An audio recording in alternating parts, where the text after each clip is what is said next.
Hello friends, I welcome you all at course stacks. और आज हम इस लेक्चर में इस वीडियो में एक्सरसाइज 1.1 सॉल्व करेंगे। और अगर आपको याद हो तो मैंने जो बेसिक्स वीडियोस बनाई थी उसमें मैंने ये पहला क्वेश्चन यूक्लिड डिवीजन एल्गोरिथम के एग्जाम्पल के रूप में बताया था। तो ये मैंने वहाँ पे करा दिया है। आई होप कि आप लोगों ने वो सारी वीडियोस देखी हो। तो मैं अब यहाँ पे आपका दूसरा जो क्वेश्चन है वो सॉल्व कराऊंगा।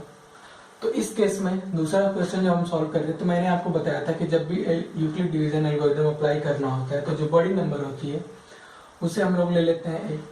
तो यहाँ पे होगी 38220 और जो स्मॉलर नंबर होती है वो हमारी बी हो जाती है। और इस पे हम यूक्लिड डिवीजन लेमा अप्लाई करते हैं। पहली जो हमारा केस होता है उसमें यूक्लिड डिवीजन लेमा अप्लाई करते हैं। तो यूक्लिड डिवीजन लेमा क्या होता है? a is equal to B multiplied by Q plus R. यहाँ पे हमारा 38220 एंड बी जो है वो 196 है। अब क्यू एंड आर कहाँ से आ गया? इसके लिए मैंने आपको बताया था कि आप जो छोटी नंबर है उससे बड़ी नंबर को डिवाइड करेंगे और ये प्रोसेस जो होगा बैकग्राउंड में करेंगे और इसके जो रिजल्ट आएंगे वो आप यहाँ पे नोट कर लेंगे। तो ये देखा जाए तो वन टाइम में जाएगा 196, ये होगा 6, ये होगा 8 और ये होगा 1 2। अब देखा जाए तो ये 9 टाइम में जाएगा। 9 6 54 81 56 1760, ये हो जाएगा 8 9 9 8 यानी ये हो जाएगा 0 अपना आ जाएगा। अगर ये देखा जाए तो ये 5 पे में चला जाएगा। 5 30 45 8 एंड 9। तो ये क्या हो रहा है? कंप्लीटली डिवाइड हो जा रहा है। तो इस केस में अगर देखा है तो ये हो जाएगा 195 प्लस 0। और अगर आपको यूक्लिड डिवीजन लेमा का दूसरा स्टेप याद हो तो उसमें मैंने ये बोला था कि दूसरे स्टेप पे हम ये चेक करते हैं कि हमारा r 0 है या नहीं। और इस केस में r हमारा 0 है। तो जहां पे r 0 हो जाता है तो जो हमारा b था, इस केस में हमारा भी 196 है, तो ये भी हमारा जो है HCF हो जाएगा 196 एंड 38220 का।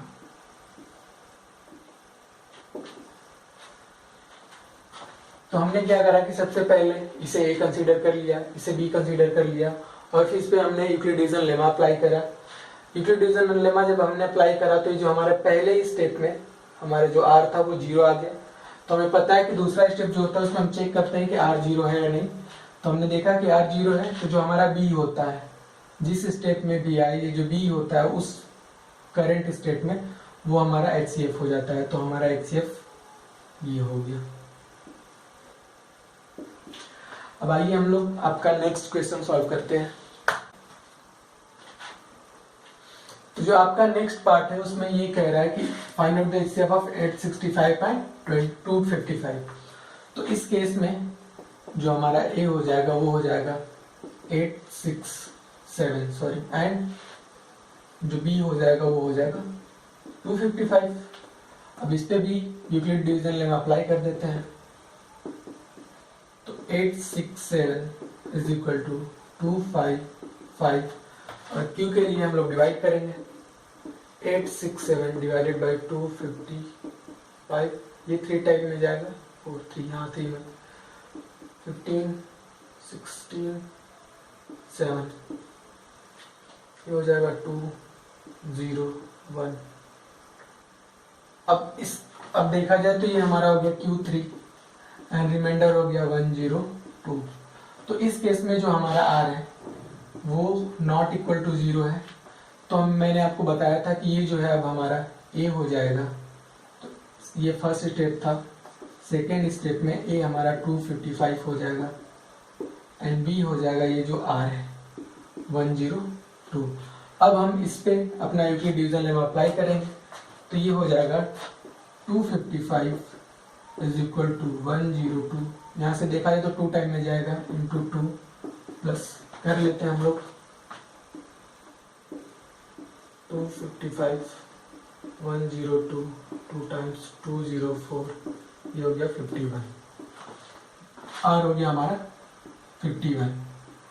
तो यहाँ पे फिर हम आर देखते हैं, जीरो हुआ है नहीं, इस केस में भी आर हमारा जीरो नहीं है, तो ये जो हमारा 102 है ये ए हो जाएगा, और ये जो 51 है जो आर था वो हमारा बी हो जाएगा। अब हम इस पे यूक्लिड डिवीजन लेमा अप्लाई करेंगे, तो 102 is equal to 51 into 2 plus 0, क्योंकि ये 102 होगा। तो इस केस में जो हमारा आर है वो 0 हो गया, तो मैं ये जो बी है इस करंट स्टेप में ये हमारा हो जाएगा HCF ऑफ 867 and 255।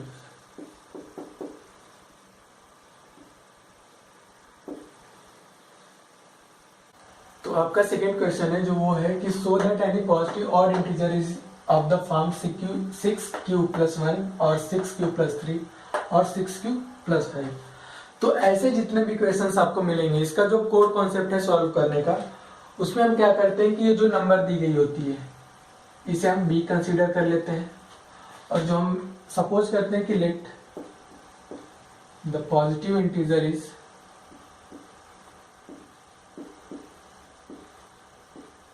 a, और यहां से हमें b मिल जाएगा and b is equal to 6। तो अब हम इस पे डिवीजन लेमा अप्लाई करते हैं, जो कि होगी a is equal to 6q + r। अब आपको याद होगा तो जो r होता है, मैंने बताया था कि r is less than b r greater than और इक्वल टू 0। तो यहाँ पे हमारा जो b है वो 6 है, तो अगर r के सेट्स की बात करी जाए तो r हो जाएंगे 0 1 2 3 4 5। तो ये हो जाएंगे हमारे r के सेट। तो अगर हम देखें इसमें, तो a क्या हो सकता है 6q + 0 6q + 1 6q + 2 6q + 3 and 6q + 4 6q + 5। ये हमारे ए के फॉर्म हो गए। अगर आपको पता हो तो ऑड एंड इवन कैसे डिसाइड करते हैं, वो सारे नंबर जो 2 से डिवाइड हो जाती हैं वो इवन होती हैं, और जो 2 से डिवाइड नहीं होती हैं वो सारे नंबर्स ऑड हो जाती हैं। तो अब हम एक एक करके सब में 2 से डिवीजन करेंगे और देखेंगे कौन सी नंबर है जो ऑड है और कौन सी नंबर है जो इवन है। तो इसको देखा जाए इस केस में तो ये होगा 6q, और जब हमें 2 से डिवाइड करेंगे तो इसमें रिमाइंडर हमारा 0 होगा, तो ये कम्प्लीटली डिवाइड हो जाएगा। तो ये जो नंबर होगा a is equal to 6q, ये क्या हो जाएगा इवन। और जब हम 6q + 1 को डिवाइड करेंगे 2 से, तो इस केस में जो हमारा रिमाइंडर होगा वो होगा 1। तो रिमाइंडर 1 आने का मतलब क्या है कि ये जो फॉर्म है 6q + 1 ये क्या होगी ऑड होगी। ऐसे ही अगर 6q + 2 को डिवाइड करेंगे तो ये भी कंप्लीटली डिवाइड हो जाएगा, तो इसमें भी 2 है, इसमें भी 2 है, तो इसका जो रिमाइंडर होगा जो r होगा वो 0 होगा। तो ये भी क्या हो जाएगा 6q + 1 इवन हो जाएगी। और फिर अगर मैं 6q + 3 डिवाइड करूं 2 से, तो इसमें हमारा रिमाइंडर 1 बचेगा। तो रिमाइंडर 1 होने का मतलब 6q + 3 इज ऑड। सेम अगर इसमें करा जाए 2 से डिवाइड, तो ये हमारा कंप्लीटली डिवाइड हो जाएगा। तो 6q + 4 जो है वो इवन है। और अगर इसकी बात करी जाए तो इसमें हमारा रिमाइंडर 1 होगा, तो 6q + 5 जो होगा वो ऑड होगा। आप ऐसे ही दिखा सकते हैं डिवीजन करके। आपसे जरूरी नहीं कि ऑड ही पूछ सकता है कि इवन कौन कौन सी फॉर्म हो सकती हैं। तो अगर मैं इवन फॉर्म्स की बात करूं तो वो हो जाएंगे 6q + 2 6q + 4। और अगर ऑड फॉर्म्स की बात करी जाए तो वो हो जाएगा 6q + 1 6q + 2 sorry 6q plus 3 and 6q plus 5। तो अब हम सॉल्व करेंगे आपका क्वेश्चन नंबर 3 जो कि है in army contingent of 616 members is to march behind an army band of 32 members in a parade. कह रहे कि एक परेड होनी है जिसमें 32 बैंड्स हैं और उनके पीछे 616 मेंबर्स जो है परेड करने हैं और इनका 2 ग्रुप बनेगा। तो इसमें पूछा है कि what is the maximum number, this is the catch here. Maximum number पूछा है तो हमें क्या होगा करना होगा कि हमें HCF निकालना होगा। तो हमें जो मैक्सिमम नंबर ऑफ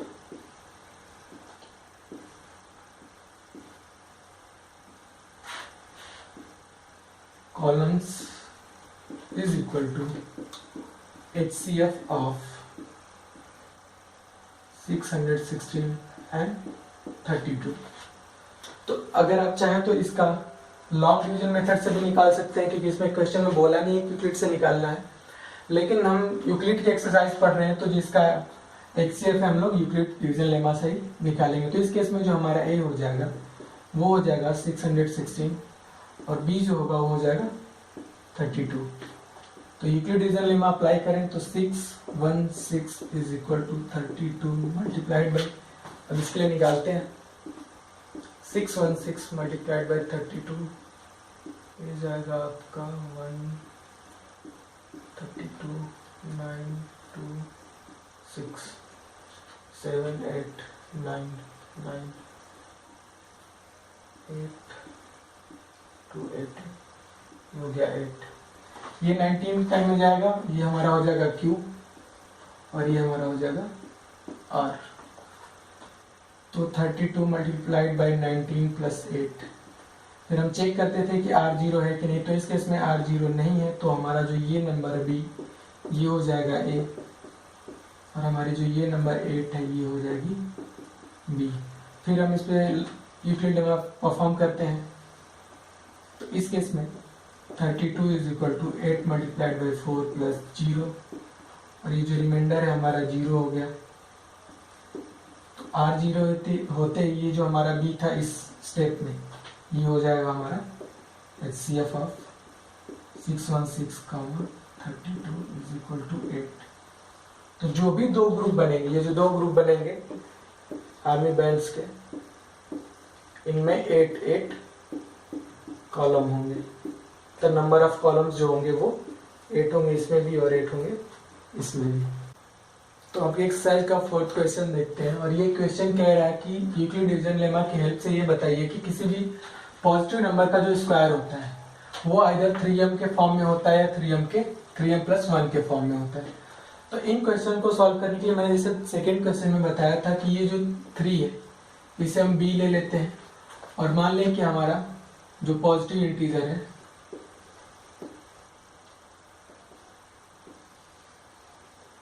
वो है A और B है हमारा 3। तो अगर B 3 है तो हमें पता है कि जो R होता है वो 3 से छोटा होता है और 0 से बड़ा है उसके बराबर होता है। तो अगर R के सेट्स देखे जाए तो ये हो जाएगा 0 1 2। तो इस हिसाब से हमारा जो अगर यूक्लिड लेमा अप्लाई करी जाए A एंड B पे तो वो होगी A is equal to 3 into Q plus R। लेकिन R के जो सेट्स हैं ये हैं तो इस हिसाब से जो हमें नंबर मिल जाएंगी वो हो जाएंगी A is equal to 3Q plus 0। दूसरी हो जाएगी 3Q plus 1 and 3Q plus 2। तो हमें ये बोला है कि स्क्वायर निकालना है। तो हम जो भी क्वेश्चन में बोल रहे थे इन सारी जो डिजिट्स जो नंबर मिली इंटीजर इन पे वो परफॉर्म कर देंगे। तो अगर हम पहले का स्क्वायर करें तो ये हो जाएगा A square is equal to ये 3Q हो जाएगा, इसमें 0 जोड़ेंगे तो ये हो जाएगा 3Q का होल स्क्वायर, ये होगा 9Q स्क्वायर। इसे हम 3 इंटू 3Q का स्क्वायर भी लिख सकते हैं। तो Q हमारा जो है इंटीजर है और इसका अगर स्क्वायर करेंगे तो वो भी इंटीजर होगा और उस स्क्वायर जो इंटीजर आएगा वो 3 से मल्टीप्लाई करेंगे तो ये भी इंटीजर होगा। Let's say that integer is m। तो अगर देखा जाए तो ये किस फॉर्म में हो गया 3m, और कहीं पे लिख सकते हैं आप where m is equal to 3q square. तो हमें ये मिल गया। फिर अब हम इसका स्क्वायर करते हैं तो ये हो जाएगा a square is equal to 3q का whole square plus 1 plus 6q। अगर हम ये देखें तो ये हो जाएगा 9q का whole square plus 6q plus 1। इन दोनों में 3 कॉमन है, अगर 3 कॉमन ले लिया जाए तो ये हो जाएगा 3q square plus 2q plus 1। अब q इंटीजर है, इसका इंटीजर के साथ मल्टीप्लाई होगा तो ये इंटीजर हो जाएगा। और जहां हमने देखा था कि ये भी एक इंटीजर होगा, तो जब दो इंटीजर सम किए जाते हैं तो इनका सम भी इंटीजर होगा। तो हम इसको लिख सकते हैं 3m प्लस 1, और इस केस में जो हमारा m है वो किसके बराबर है 3q स्क्वायर प्लस 2q के बराबर। अब चाहे तो इसे लिखे या ना लिखे, लेकिन लिखेंगे तो अच्छा ही रहेगा। तो ये हो गया। अब इसका स्क्वायर करते हैं तो ये हो जाएगा a square is equal to 9q square plus 4 plus 12q। या इसको अरेंज करा जाए तो 9q square plus 12q plus 4, और अगर इसमें से इसे हम ऐसे भी लिख सकते हैं 4 को 3 प्लस 1। इन सब में से 3 कॉमन लिया जा सकता है तो ये हो जाएगा 3q square plus 4q plus 1 plus 1।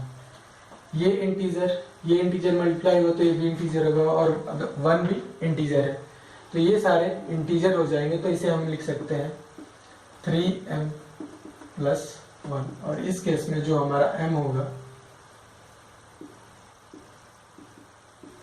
3q square plus 4q plus 1 हो जाएगा। तो अब देखा जाए तो इस केस में हमारा जो स्क्वायर है ए स्क्वायर कौन कौन से फॉर्म में आ रहा है। पहले केस में 3m, और दूसरे केस में 3m प्लस 1, और जो तीसरा केस है इसमें भी 3m प्लस 1 है। तो इन तीनों से हम ये कह सकते हैं जो स्क्वायर होगा आइदर 3m होगा और 3m प्लस 1 के फॉर्म में होगा। तो अब हम लोग आपका 5वां क्वेश्चन जो है वो सॉल्व करेंगे। तो अब तक मैंने जो आपको बताया था कि ये जो होता है ऐसे क्वेश्चन में, ये जो होता है इसे हम लोग बी कंसीडर कर लेते हैं, ठीक है। लेकिन इस केस में क्या होगा, अगर हम इसे बी कंसीडर करेंगे तो जो आर के सेट हो जाएंगे वो 9 से लेस और 0 से बड़े हो जाएंगे। तो कितने हो जाएंगे 0 1 2 3 4 5 6 7 एंड 8। और अगर वो पॉजिटिव इंटीजर हम लोग a है और b 9 है तो हमारा जो फॉर्म हो जाएगा a is equal to B Q, ये हो जाएगा 9q प्लस r।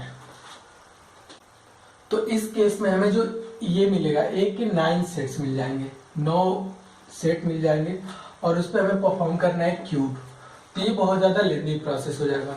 तो जब भी हमें बड़ी नंबर मिलती है तो इस केस में हम लोग क्या करते हैं कि जो भी इस नंबर का फैक्टर होता है वो कंसीडर कर लेते हैं। अगर इसका फैक्टर देखा जाए तो 3 इंटू 3 है, तो हमें चूज करने में कोई दिक्कत नहीं होगी। हम यहाँ पे b जो होगा उसे ले लेंगे 3, और ये हमारा जो हो जाएगा वो पॉजिटिव नंबर हो जाएगा। तो अगर इस पे परफॉर्म करें तो ये जो r होगा हमारा वो 3 से लेस होगा और 0 हो जाएगा। तो r के जो सेट्स होंगे 0 1 2 हो जाएंगे। और अगर a की बात करी जाए तो ये हो जाएगा a 3q प्लस 0 या 3q। जो सेकेंड होगा वो हो जाएगा 3q प्लस 1 3q प्लस 2।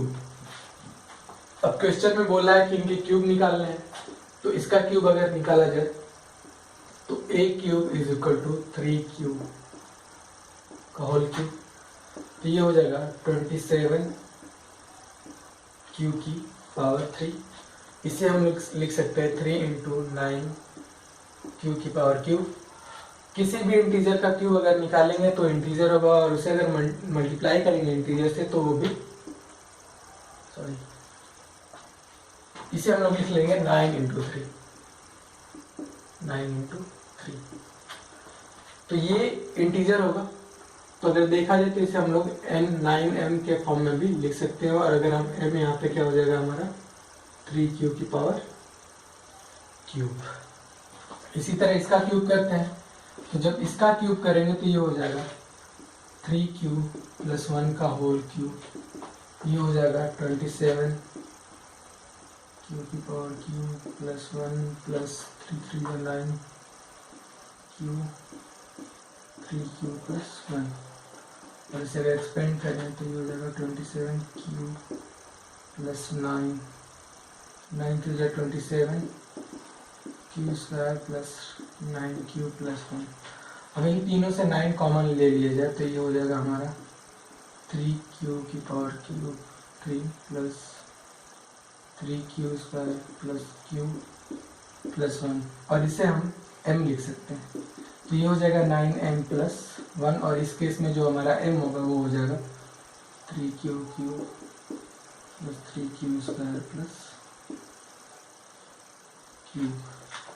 तो ये हो गया। अब इसको जब हम करेंगे तो a cube is equal to 3q plus 2 का होल क्यूब, तो ये जगह 27 q की power cube plus 8 plus 9 q 3q plus 2। और इसमें देखा जाए तो 9 कॉमन है, तो 9 अगर कॉमन करें तो यहाँ से हो जाएगा 3q की पावर क्यूब, और यहाँ से पूरा बच जाएगा q ब्रैकेट में 3q प्लस 2 प्लस 8। ये इंटीजर, ये टोटल इंटीजर, ये भी इंटीजर, और जब सारा सम करेंगे तो ये भी इंटीजर ही मिलेगा। तो इसे हम लिख सकते हैं 9m प्लस 8। तो इन तीनों को देखा जाए तो अब तक जो हमारे जो फॉर्म मिला है वो 9m मिला है, और यहाँ पे 9m प्लस 1 मिला है, और यहाँ पे जो AQ का फॉर्म है वो 9m प्लस 8 मिला है। तो इससे हमारा प्रूफ होता है कि जो भी AQ होगा, यहाँ से जो भी AQ होगा ये इन तीनों के फॉर्म में ही होगा। तो यहाँ पे हमारी पहली एक्सरसाइज खत्म होती है। अगले वीडियो में हम आपसे दूसरी एक्सरसाइज आपके साथ मिलकर सॉल्व करेंगे। तब तक के लिए आपका धन्यवाद। पढ़ते रहिए और रिवाइज करते रहिए जब तक आपके बोर्ड्स आएंगे। ये मैक्सिमम कोर्स जो होगा ये 10 फरवरी तक ख़त्म हो जाना चाहिए मैक्सिमम टाइम। तब तक आप पढ़ते रहिए, और जो भी डाउट्स हैं आप कमेंट सेक्शन में पूछते रहिए। और ये जो वीडियोज़ हैं इन्हें अपने दोस्तों के साथ शेयर करिए जो भी क्लास 10th में हैं। तो थैंक यू आप सबका। मिलते हैं अगले एक्सरसाइज में।